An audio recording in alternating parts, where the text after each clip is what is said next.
C'est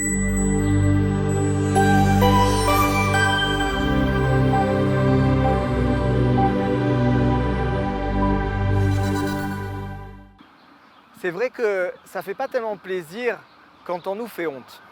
Ça fait même mal et ça nous gêne et on ne sait pas très bien où se mettre. C'est une situation très difficile à vivre, la honte ou l'humiliation. Maintenant, il faut savoir qu'en vérité, c'est un grand cadeau, c'est un grand cadeau spirituel. Rabbi Nachman nous a expliqué que l'essentiel de la teshuva, l'essentiel du processus qui nous fait aller d'une situation d'impureté à une situation de pureté spirituelle, l'essentiel c'est de supporter des humiliations et de se taire. C'est-à-dire que le fait à un moment donné, quand quelqu'un il vient, il nous fait une honte, le fait qu'on va rester calme, c'est-à-dire qu'on ne va pas laisser la colère nous emporter, on ne va pas laisser la colère déborder en nous, c'est-à-dire qu'on ne va pas répondre, on ne va pas exprimer notre colère.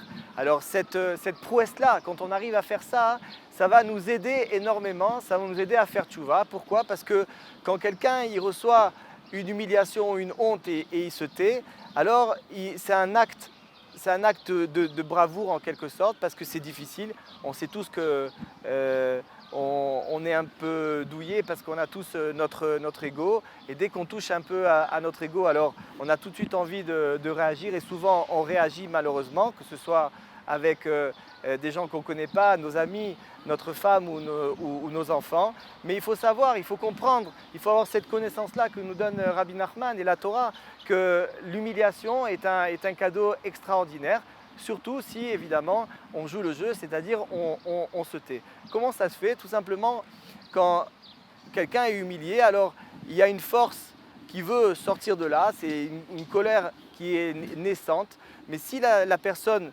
jugule ses colères, contrôle cette colère, alors cette force-là, elle va rentrer à l'intérieur de son cœur et faire un travail dans son sang, et va purifier son sang de quoi? Des fautes. Ce qui nous empêche d'avancer, c'est les fautes que l'on a commises dans le passé. C'est ça c'est ces poids-là que l'on doit lâcher pour que notre montgolfière elle puisse monter, pour qu'on puisse se rapprocher de Dieu. Et comment on peut se débarrasser de ces fautes? Parce que quand on faute, il faut savoir que la faute, elle est là en nous, elle vit à l'intérieur de nous, plus précisément dans notre sang. Alors qu'est-ce qui va nous aider à nous purifier? C'est le fait qu'on accepte de se taire quand on nous fait une humiliation. Alors c'est bon à savoir, il faut prendre note dans son calepin. La prochaine fois que quelqu'un s'approche et vous dit quelque chose qui ne vous plaît pas tellement et que vous sentez cette colère qui commence à monter, souvenez-vous, c'est un cadeau que Dieu vous envoie pour vous purifier. C'est un cadeau que Dieu vous envoie pour pouvoir vous rapprocher de lui.